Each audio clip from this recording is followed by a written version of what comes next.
Are you and your partner struggling to communicate? Is one of you a little too attached to your phone? It turns out several everyday habits can actually be just as harmful to your relationship as infidelity. Being in a relationship comes with many beautiful benefits. You have someone to share life with, someone who genuinely cares about you. But on the flip side, it's not always easy. It takes effort and intention to keep the spark alive. Maybe you've already experienced your share of conflicts. While cheating is often seen as the most serious betrayal in a relationship, research shows there are other behaviors that can be just as destructive. Do you recognize yourself or your partner in any of these 5 warning signs? 1. Communication breaks down.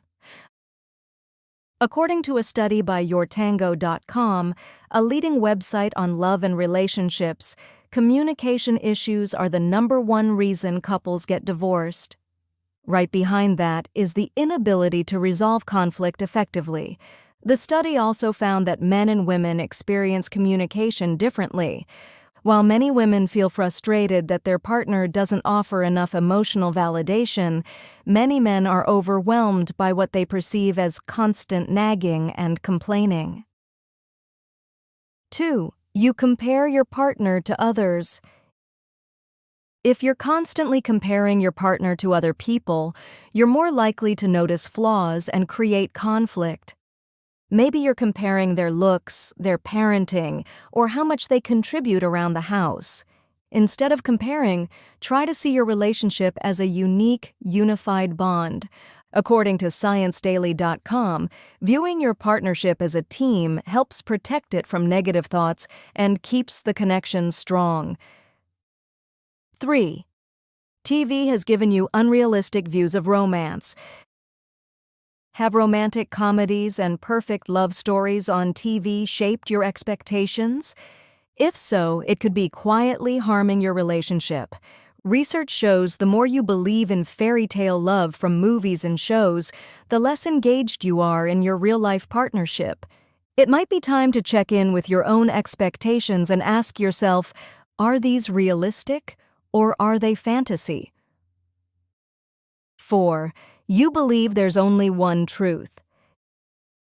If you and your partner are both stubborn, chances are you each cling tightly to your own point of view, but always needing to be right creates imbalance and puts your partner in a one-down position. They may start to feel disrespected, unheard, and emotionally dismissed. According to a couples therapist quoted by Time, when both partners insist they hold the only truth, conflicts go unresolved and resentment builds fast. 5.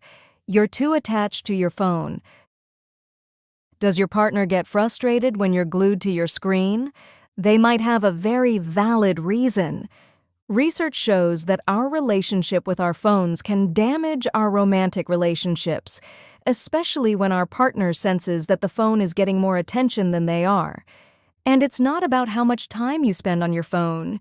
It's about how emotionally dependent you are on it.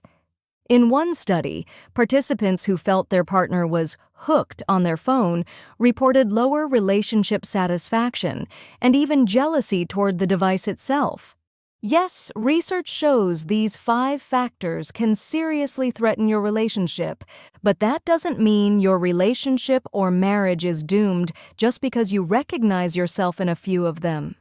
Instead, see it as an opportunity. You and your partner can work together to shift habits and mindsets. And if things feel particularly hard, don't be afraid to seek guidance. Sometimes the best time to ask for help is before you reach a breaking point. We often talk about cheating as the ultimate betrayal in a relationship. It's the red line. The thing people say they could never forgive, and for some, that's absolutely true.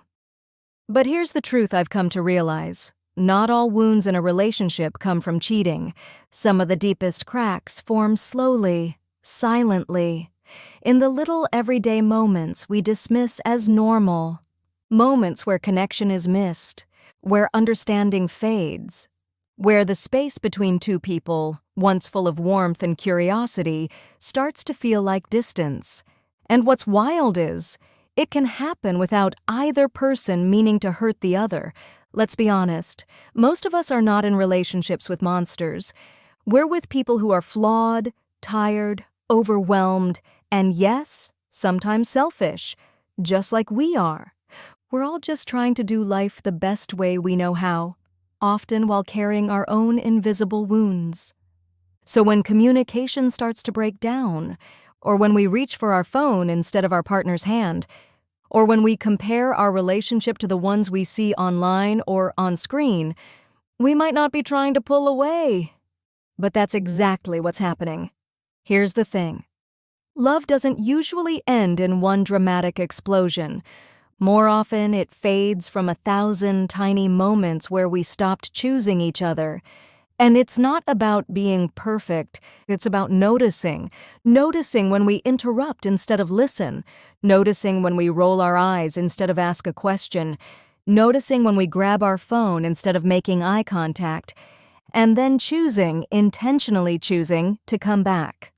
I want to talk about this idea of emotional safety, because at the root of every relationship, that's what we're looking for. We want to feel that we matter, that we're seen, that even in our worst moments, our partner doesn't turn away. But emotional safety doesn't just exist. It's not automatic. It's something we create together, choice by choice, conversation by conversation. And honestly, sometimes it means having uncomfortable conversations. It means saying, "Hey, I miss us." Or, "Lately, I feel like we're roommates instead of partners." Or, "I don't feel heard when I talk to you anymore." Hard? Yes. But also necessary, because brushing things under the rug doesn't protect your relationship, it suffocates it. Let's go back to one of the points we covered earlier. Comparing your partner to others. This one's sneaky, right? Because we don't always say it out loud. We might not tell our partner, "Why can't you be more like them?" But we think it, and those thoughts shape how we treat them. Here's a truth I've had to face in my own relationships. You can't build connection while holding a measuring stick. Real love sees the person in front of you, not the version you think they should be. And I know, it's so tempting to look at someone else's life or marriage and think, "Why isn't mine like that?" But most of what we're comparing ourselves to is a highlight reel. We don't see the arguments, the therapy sessions, the compromise, the tears, the long nights. We just see the Instagrammable version, and that's never the whole story. Let's talk about phones for a second.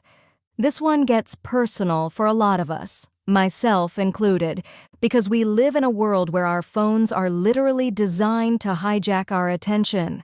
They're not neutral objects, they're engineered distractions. And here's the part that hurts. When your partner sees you on your phone, scrolling, responding, refreshing, and they've been trying to connect with you, it sends a very real message. This matters more than you do right now. Now, maybe that's not what you meant.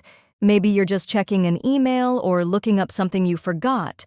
But intention doesn't erase impact. So what do? We get honest. We say, "I'm realizing how much time I've been on my phone lately, and I don't want you to feel second to a screen." Then we do something radical in 2025. We put the phone down. We look up. We lean in. We create space again. Here's what I want to leave you with. If you recognize yourself or your partner in any of these 5 areas, don't panic. It doesn't mean your relationship is doomed. It means you're human. It means you have room to grow, and that's actually a good thing. The healthiest couples I know aren't the ones who never fight or never get distracted. They're the ones who notice when they drift apart. And they fight like hell to come back together. That might mean therapy. It might mean carving out intentional time without screens. It might mean changing how you speak or how you listen. But more than anything, it means choosing every day, again and again. Because love isn't a feeling you fall into. It's a rhythm you build, a language you learn, a promise you keep, even when it's hard. Especially when it's hard. So if you've been feeling disconnected lately, if you've been thinking, "Is this as good as it gets?" Maybe the better question is, What small step can I take to reconnect today? You don't have to fix everything right now, but you can start with one moment of presence, one honest sentence, one gentle question. That's how we rebuild intimacy. That's how we protect the love we work so hard to find. And maybe, just maybe, that's how we remind ourselves, cheating isn't the only thing that breaks trust.